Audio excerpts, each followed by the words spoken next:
some time ago you had made a comment that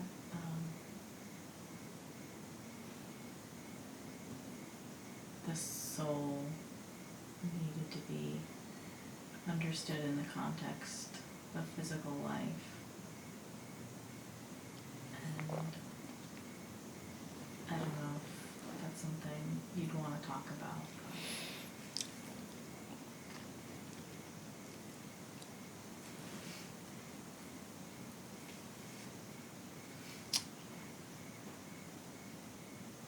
You read that book by some guy whose name I don't know.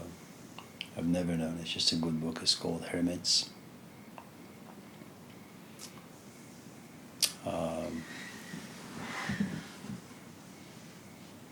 If you don't have the book, you should get it. It's $10, maybe cheaper. Or maybe you can just borrow it and bring it back, like next month. I'm hoping that all of us can come together like once a month or so, if that's okay. You guys can think about it, let me know. But there are these people, according to this book, and in many ways I think the book is accurate, because the Christian Desert Fathers have always lived in this particular way, that they go into the caves and they live a very contemplative life. And every morning, for example, they tie a rope to a basket and they just let it go from the cliff. And it just sits on flat land, and as people are walking, and they know this is where the monks who live a solitary life live, and they put bread and tomatoes and things on this basket, and at the end of the day this monk just pulls the basket up, and that's how they survive. And it's very much like what you have in the gospel, which is don't think about food, don't say food, very much be like the birds. They don't save, they don't think about food, and yet your Heavenly Father feeds them. But you have to think heavenly to be that way. You can't be about greed, you can't be about fear, you can't be about doubt, you can't be about any of those things. And you also have to trust human decency, that people know that this is a sacred environment, and they know that there are monks in all of these caves here, that all these baskets are there not because you're going to put food and we're going to take your food and take them to the market and sell. Our basket is down once every 2, 3, 4, 5 days. Whatever you put in this basket, we'll just eat it. And your food is not really yours, and God kind of somehow intervenes in your life, and you walk this path and so it's really food from God.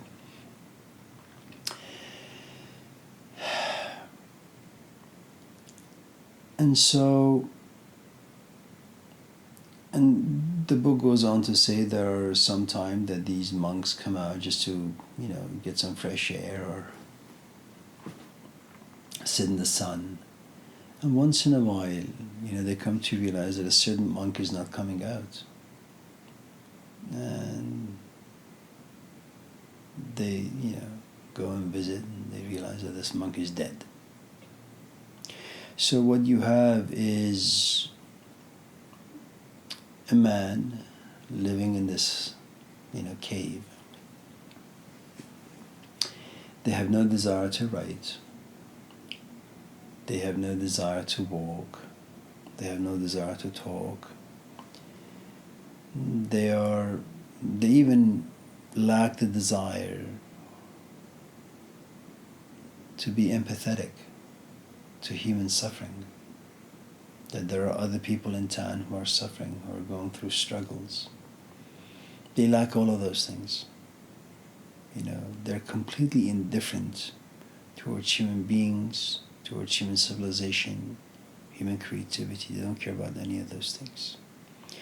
They have come to enjoy their solitude, their quietness. For them, the body has little need, except as when you read Attar's Tazkiratul Awliya, in the first chapter he talks about Uwais Qarani. And Uwais Qarani lived in this town called Qaran. That's how people got their last names, from the city or occupation that they had. And so the story is that Qaran, this Uwais was walking one day, and because of his just weird attitude about things, that when people would laugh, he would cry.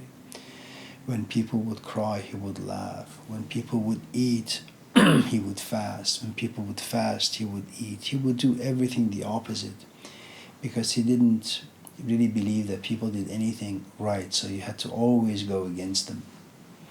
And so one day as he's walking, and he was just known in his town to be sort of a strange man, so as the kids see him, they begin to throw rocks at him.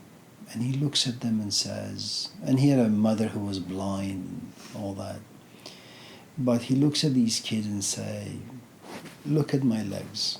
It's bleeding because of all the stones you've thrown my way.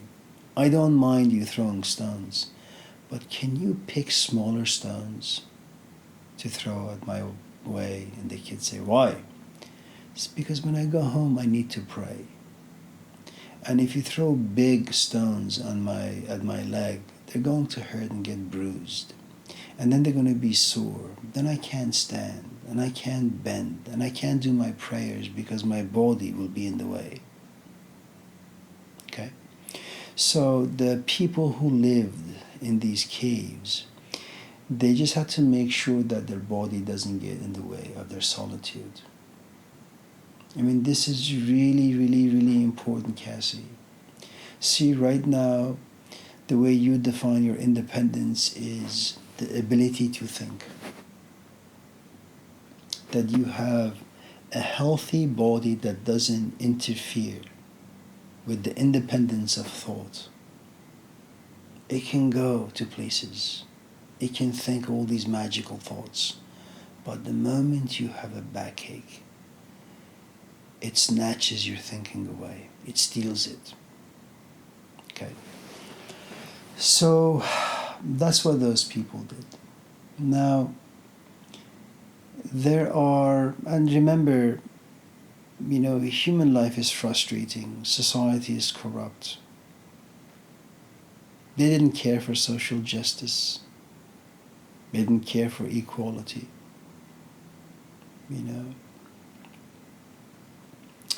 So the only thing they really wanted is to keep their own company. Their soul was not made for the physical world. I don't know if that's a highly evolved stage or state of being or not, but that's how they lived their life. Then you have someone, say like the Buddha,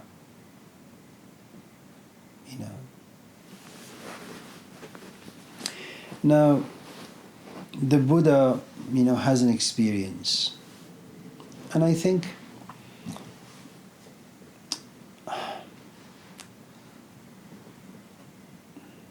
his experience was no different than, say, Jesus or Mohammad. He experienced something. He saw something. But he was wise enough to know that not everyone has the capacity and the endurance to go through what he went through and to experience what he experienced. He also knew the trappings of the mind. He also knew the trappings of language. So, and he wasn't made for the cave. He had a soul that, and his temperament, he looked out there and he saw, people suffer. They suffer in so many different ways. And it's not because they just get old, they get sick and they die. They suffer because every experience gets old.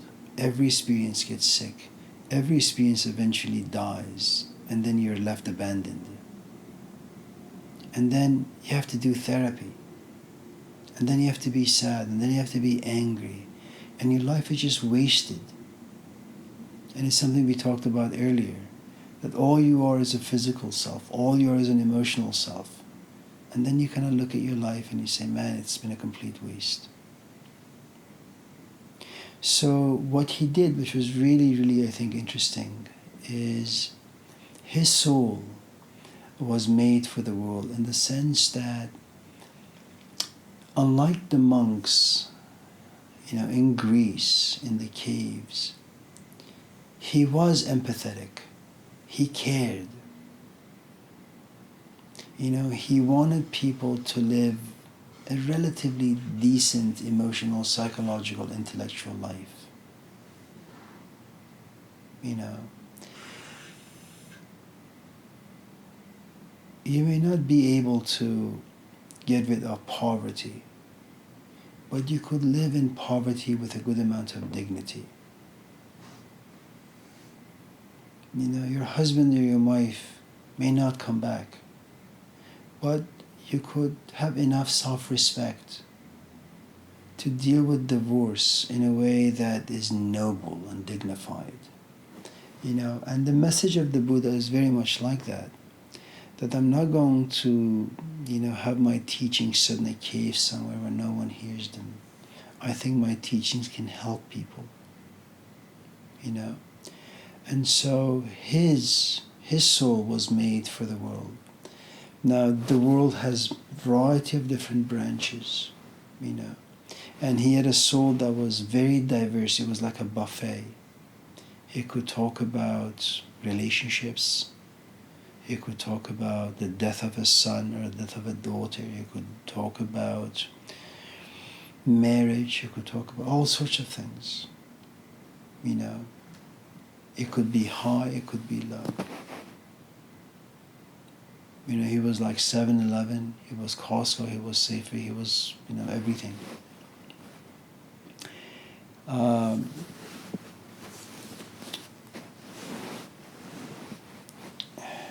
And the truth is, you don't really know exactly.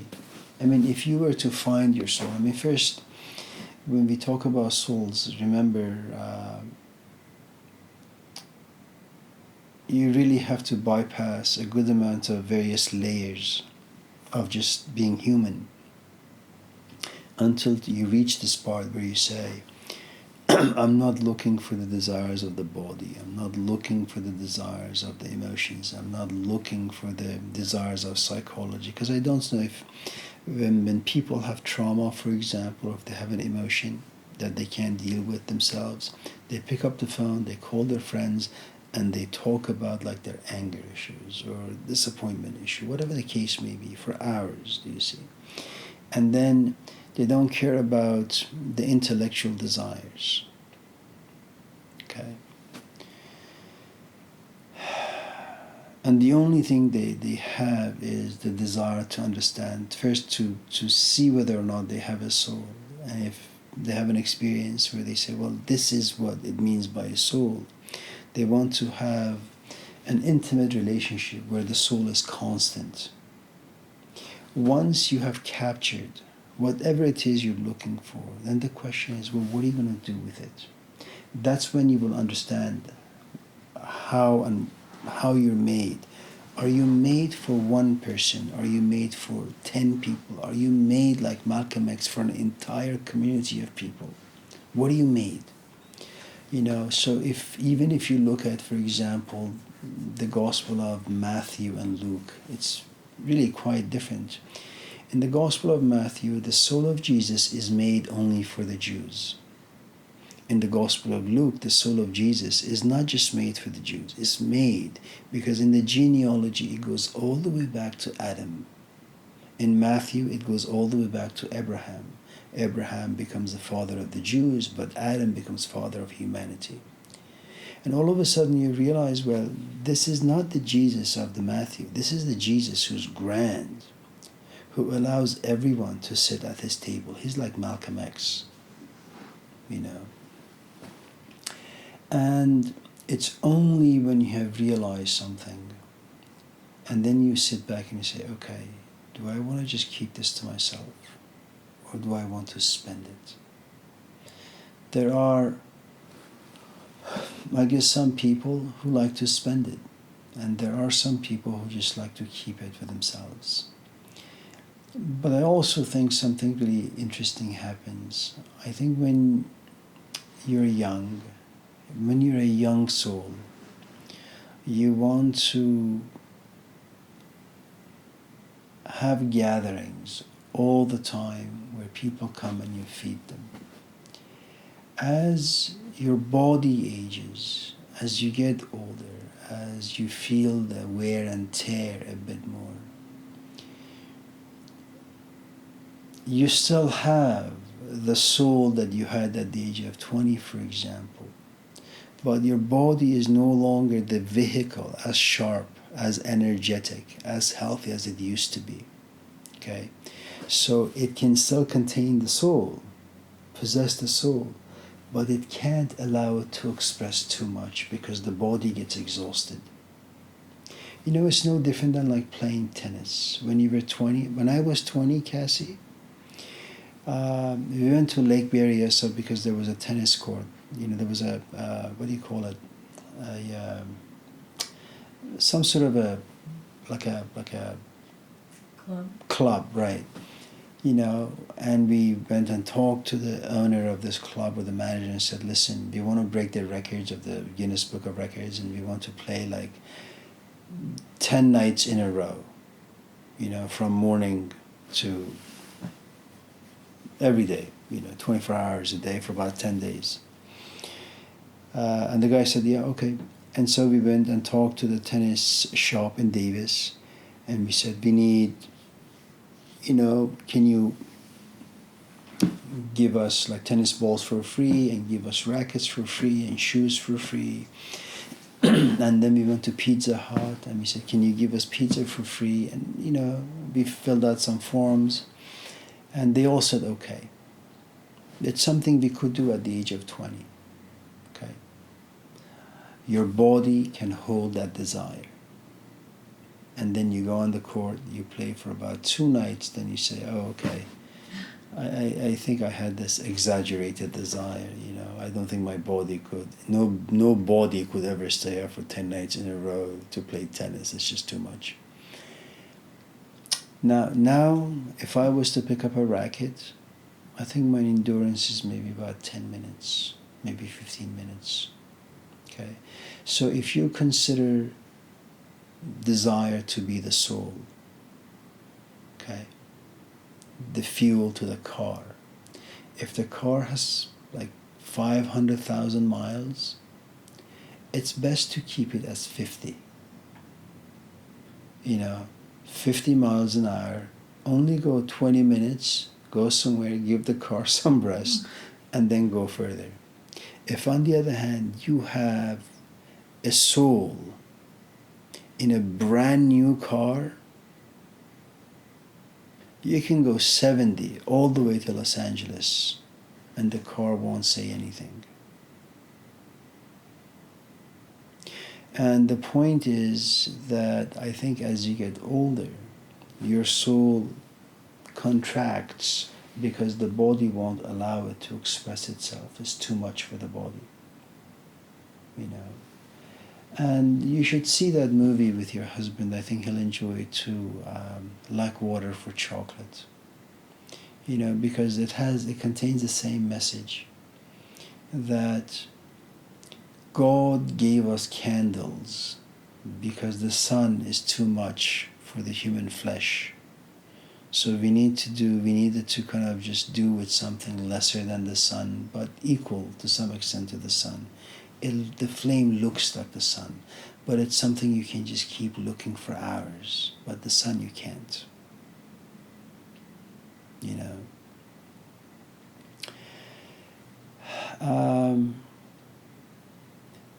You know, and how your body is and how your body expresses the soul really depends so much on how you have been wired temperamentally, how you've been wired through your family, how you've been wired socially and culturally. You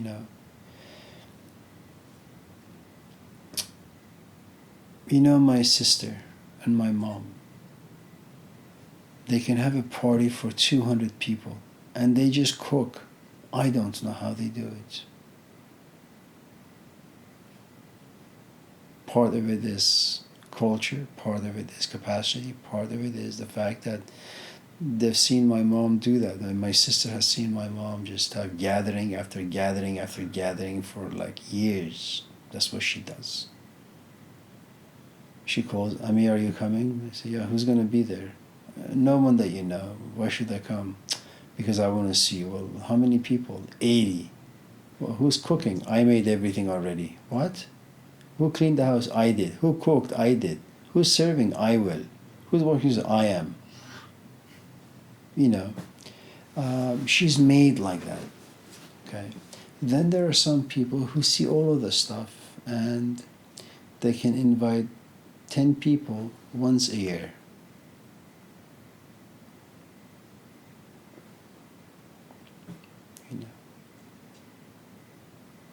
So it may be that you go somewhere and you see,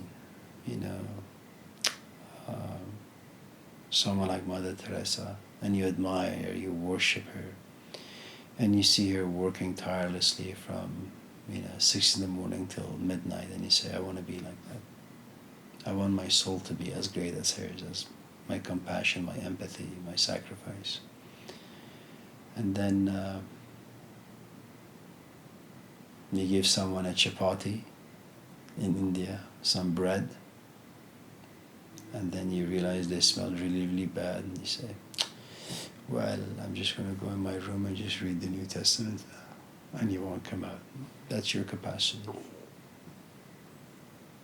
But the point is, once you realize what you're good at, it's only time that will tell you, how far you can go in it, and how much you can be invested, and how much you can sacrifice. No one knows unless you're in it.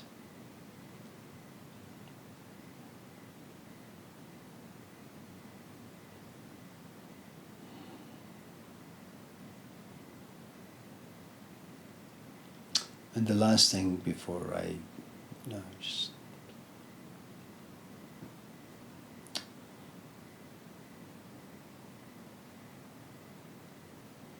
ultimately, Cassie, all of us want to see our own reflection in things outside of us. You go back and you reread your texts. It takes you back in time and says, oh, this is the Cassie of 2025.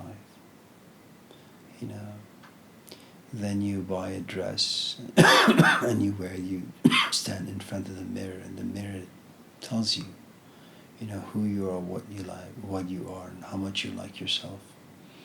And I think that's what we do. That's what we do with everything. I mean, we express because we want to see our own reflection. Even when we express our anger, it remains hidden when it's inside and it's about to explode. We want to do something with it.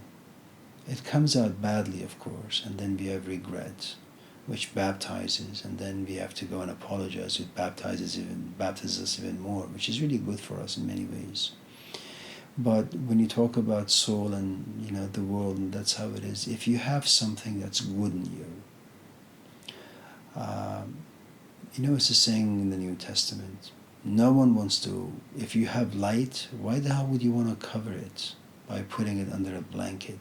You want to remove the blanket and just bring it out for everyone to see. And that's the case with all these teachers and teachings. So if you have something good, it wants to come out. And don't be one of those 7 deadly sin Christians. Is it lust? Is it greed? Is it this? Is it that? Is it pride? Yeah, let it be pride. It's a good pride. You worked really hard. Let it shine. Let people, be inspired by the writings, by the painting, by the music. You have earned that pride. It's not false, it's genuine. It has sweat and blood in it. It's a soul that needs to be seen.